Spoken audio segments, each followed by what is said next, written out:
오늘 설교의 제목은 막달라 마리아고요. 본문 말씀은 요한복음 20장 1절로부터 10절이 되겠습니다.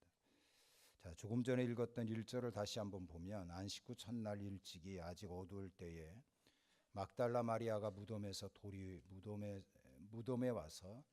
돌이 무덤에서 옮겨진 것을 봤다라고 나와 있습니다.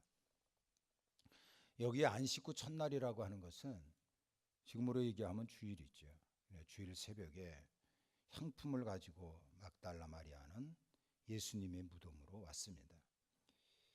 근데 이 여인이 찾아간 무덤에는 예수님의 시체가 없어진 거예요. 시신이 없어진 겁니다. 그날 새벽에 얼마나 놀랬겠어요. 그래서 이 막달라 마리아는 예수님의 시신을 열심히 찾고 있었습니다. 이때 천사가 나타나서 얘기를 했죠. 무서워 마라. 십자가에 못 박히신 예수를 네가 찾는 줄 내가 안다. 예수님께서 평소에 말씀하신 대로 그분은 다시 살아나셨다. 이런 말씀을 하신 겁니다. 할렐루야. 그렇습니다. 예수님만이 죽음을 정복하고 부활의 첫 열매가 되셨습니다. 죄의 값으로 찾아온 이러한 죽음, 이것을 십자가에서 다 해결해 주셨습니다. 온 인류의 죄를 예수님께서 용서해 주시고 영생의 길을 부활로 말미암아 우리에게 허락을 하신 거죠.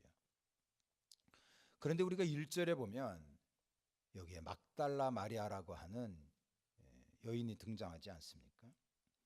그러니까 부활의 주님, 첫 번째 만난 사람이 막달라 마리아입니다. 이 여인에 대해서 마가복음 15장 9절에 보면 이렇게 나와 있어요. 예수께서 안식 후 첫날 이른 아침에 살아나신 후 전에 7 귀신을 쫓아내어 주신 막달라 마리아에게 먼저 보이셨다. 그러니까 이 막달라라고 하는 여인은 7 귀신이 들렸던 사람이라는 것을 알 수가 있는 거죠. 이제 박근혜 대통령이 임기가 얼마 남지 않았죠. 근데 여러분들 박근혜 대통령이 당선되자마자 다른 사람들 다 제쳐놓고 첫 번째로 여러분들에게 달려온다면 어떻겠습니까? 매스컴들은 굉장히 궁금해할 겁니다. 대통령 당선된 후에 공식적으로 만난 사람이 전혀 알지 못하는 목감동의 아무개 씨를 만났다. 굉장한 뉴스감이 될 것 같은 생각이 들어요. 근데 부활하신 그 예수님을 첫 번째 만나는 영광, 이게 막달라 마리아라고 하는 여인이 누리게 된 겁니다. 예수님 당시에 여성들의 인권은 엉망이었습니다. 여성들은 공직에서 배제됐다 그래요. 그러니까 여자면 공무원을 할 수가 없다는 얘기 아닙니까? 여자들은 가정에만 머물러 있어야 했고, 남자들이 교회에 와서 예배를 드릴 때 하나님 앞에 기도하기를, 하나님 나를 남자로 만들어 주신 거, 내가 남자로 태어난 거 너무 고맙습니다, 감사합니다, 그러한 기도를 했다 그래요. 그런 기도가 이게 도대체 뭡니까?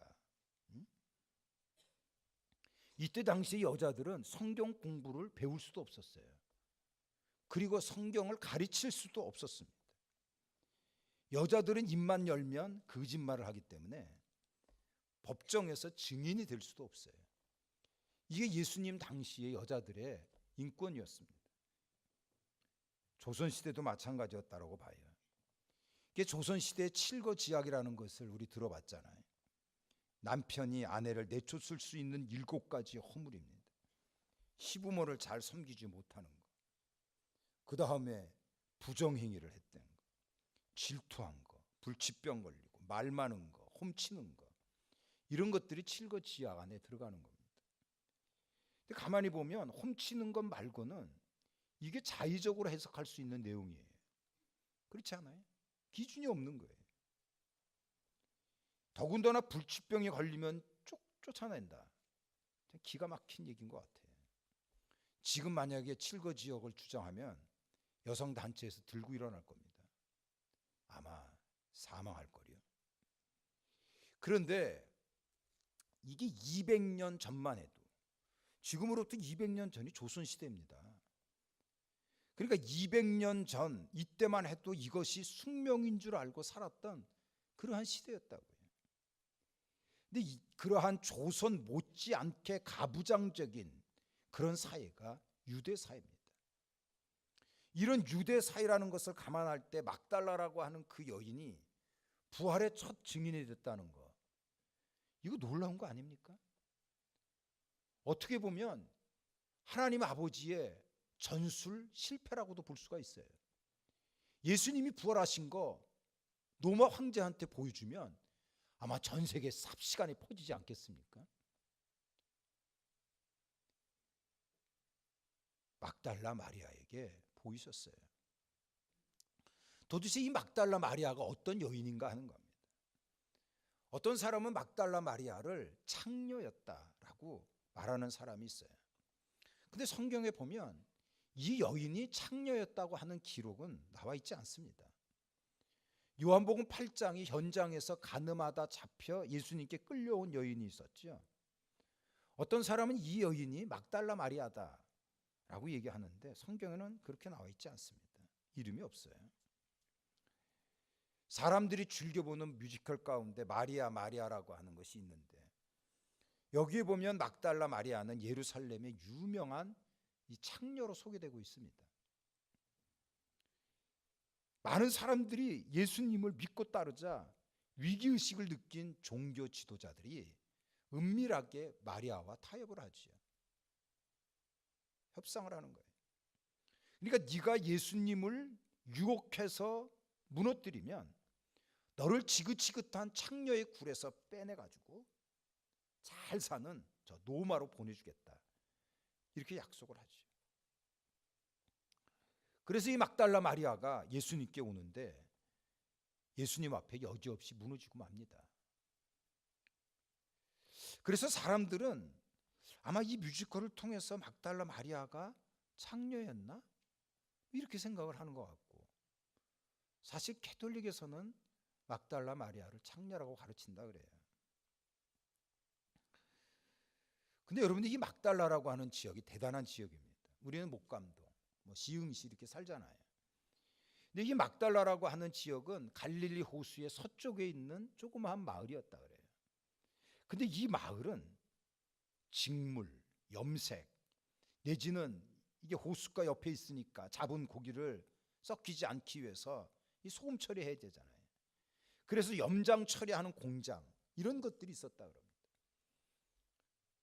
그래서 작은 마을임에도 불구하고 경제적으로 풍족한 거예요. 돈이 막 그냥 돌아가는 그러한 마을이었답니다. 그런데 이 마을에 로마 군대에 주둔지가 있었던 거예요. 여러분들 한번 생각을 해보십시오. 옛날이나 지금이나 점령 군인들이 얼마나 많은 점령지 여성들을 유린합니까? 우리 6.25 동란 때도 마찬가지였거든요, 사실은.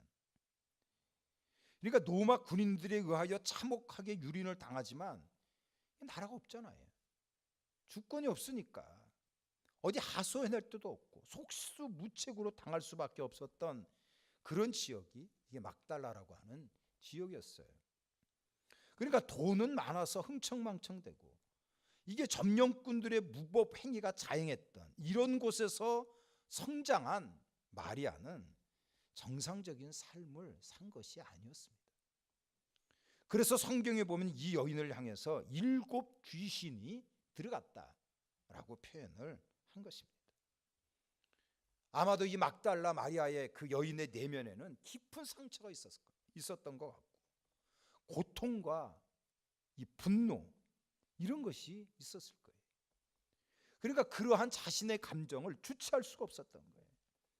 그래서 이 여인이 막 미친 사람같이 살아간 것 같습니다.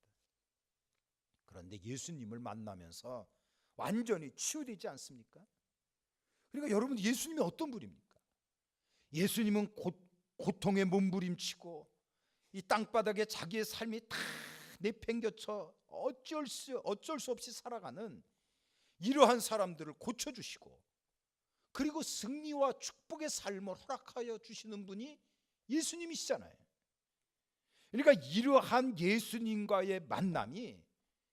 그 기구하게 살았던 막달라 마리아의 삶을 완전히 뒤바뀌어 놓은 거예요. 그런데 이 여인의 이후의 삶이 참 중요했습니다. 예수님을 만난 후에, 그리고 고침받은 후에 이 막달라 마리아는 한순간도 예수님의 곁을 떠나지 않았습니다. 그래서 누가복음 8장에 보면 이렇게 나와 있어요. 누가복음 8장에 보면 7 귀신이 나간 자 막달라인이라고 하는 마리아와 헤롯의 청지기 구사의 아내 요한나와 수산나와 다른 여러 여자가 함께하여 자기들의 소유로 그들을 섬겼다라고 나와 있지요. 이 누가복음 8장은요, 예수님의 초창기 사역입니다. 그러니까 예수님께서 갈릴리 호수에서 막 제자들을 부른 그 초창기 때 막달라 여인은 예수님을 만납니다. 그리고 여러 여인들과 함께 자기의 소유, 자기의 재물을 다 드려 예수님의 사역을 전적으로 도왔던 여인입니다. 그러니까 예수님의 사역 초기부터 줄곧 따라다녔던 여인이 막달라 여인이었어요. 골고다에서 제자들이 모두 겁에 질려 도망쳤을 때도 그 자리를 굳건히 지켰던 여인입니다. 예수님이 시신이 안장됐던 그 무덤, 그것도 지켜봤던 여인이 막달라 여인이었어요. 안식 후 첫날 새벽 그 무덤가에 맨 먼저 당도한 여인도 막달라 마리아였습니다. 그러니까 끝까지 주님의 사역에 함께했던 여인, 이게 대단한 여인이라고 보는 거예요. 교회가 크게 부흥됩니다. 그리고 조직화되지요. 수천 명 모이는 초대교회 아닙니까? 근데 비겁하게 도망쳤던 이 남자 제자들이 교회의 좋은 이 자리 다 차지합니다. 끝까지 예수님을 지켰던 이 여인들은 자기의 기득권을 주장하기보다는 공동체의 안녕과 번영을 위해서 묻고 따지고 그러지 않았어요. 이름도 빛도 없이 묵묵하게 교회를 지켜냈던 여인이 막달라 마리아입니다. 우리는 이러한 자의 모습을 가져야 하는 거예요. 이런 이야기가 있습니다. 절을 중심으로 마을이 형성되어 수백 년 내려온 겁니다. 그러니까 그 동네가 이러한 절에 관한 문화로 다 익숙해 있었던 겁니다. 근데 어느 날 개척교회가 시작이 되더니 전도사님이 얼마나 열심인지 절간에 동자승까지 여름 성경학교에 참여하는 이러한 일이 벌어진 거예요. 그러니까 이 마을이 이제 교회 중심으로 돌아가는 것 같습니다. 절이 비상이 걸렸어요. 주지스님이 회의를 소집했습니다. 큰일 났다. 누군가 교회 전도사님한테 가서 따져라. 우리의 밥그릇 넘겨보지 마라. 이렇게 가서 따질 사람 손 들고 나오라 그랬어요. 근데 아무도 나서지 않는 겁니다. 주지스님도 얘기했어요. 지금 비상이다. 그러니까 누가 가서 전도사님한테 따져야 될 사람 있지 않느냐. 그런데 동자승 하나가 벌떡 일어나더니 스님, 제가 하겠습니다. 그런 거예요. 그래서 물었어요. 이거 진짜 할 수 있냐? 예, 합니다. 내가 십자가를 지겠습니다.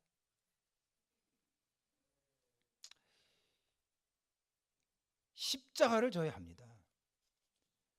하나님의 나라의 일꾼으로 감정에 휩싸이지 마십시오. 흔들림 없이 나가십시오. 내가 손해가 되더라도, 너무 힘들고 고달프다고 하더라도 하나님의 뜻을 이루며 나가는 여러분들이 되어야 하는 것입니다. 십자가의 전사로 우리 임명되지 않았습니까? 저러나 우러나 치우치지 말고 끝까지 주님 주신 사명 감당하며 나가는 여러분 되기 바랍니다. 여러분들은 지금까지 살아오면서 몇 번이나 눈물을 흘리면서 울어본 적이 있습니까? 저도 이 곰곰이 생각을 해보니까 몇 번 눈물을 흘린 적이 있어요. 우리 아버님 그 병에 막 시달릴 때 한번 그렇게 눈물이 나더라고요. 그 다음에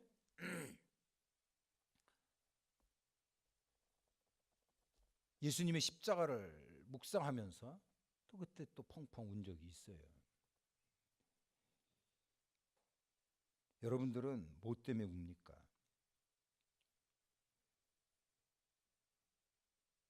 무시당해서, 사랑하는 자와 이별의 슬픔 때문에, 돈이 없고, 그래서 너무 고통스러워서 그래서 울고 있습니까?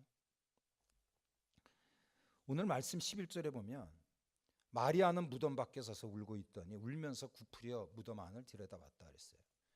그러니까 그 여인이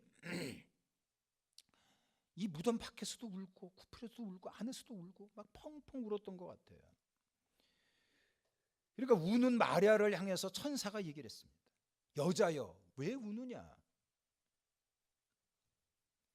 마리아의 이 울음은 예수님 죽음 때문이었어요. 그러니까 예수님을 만나서 꿈이 생겼고 이제 내가 살아가야 할 이유가 생겼는데 예수님이 십자가에서 그렇게 처참하게 돌아가신 거예요. 그리고 예수님의 시신이 없어진 거예요. 이제 자신이 살아야 할 이유가 사라진 거예요. 그래서 이 여인은 그 무덤가 새벽에 막 울며 통곡을 했던 것 같아요. 근데 천사가 나타나서 울고 있는 마리아를 향하여 왜 우느냐는 거죠. 왜 우느냐 하는 이 얘기는 네가 부활의 주님을 만나야 한다는 그런 말씀 아닙니까? 부활의 주님을 만났습니다. 그래서 이 여인은 예수님과 더불어 다시 일어서게 되었고 부활의 사람이 됐던 겁니다. 제가 이 막달라 마리아에 대해서 자료를 찾는 중에 이 막달라 마리아에 대해서 여러 사람들이 조각도 했고 그림도 그렸더라고요. 이 조각이 안토니오 카노바라고 하는 사람이 조각한 겁니다. 근데 여러분들이 조각을 가만히 보면 해골바가지가 있잖아요.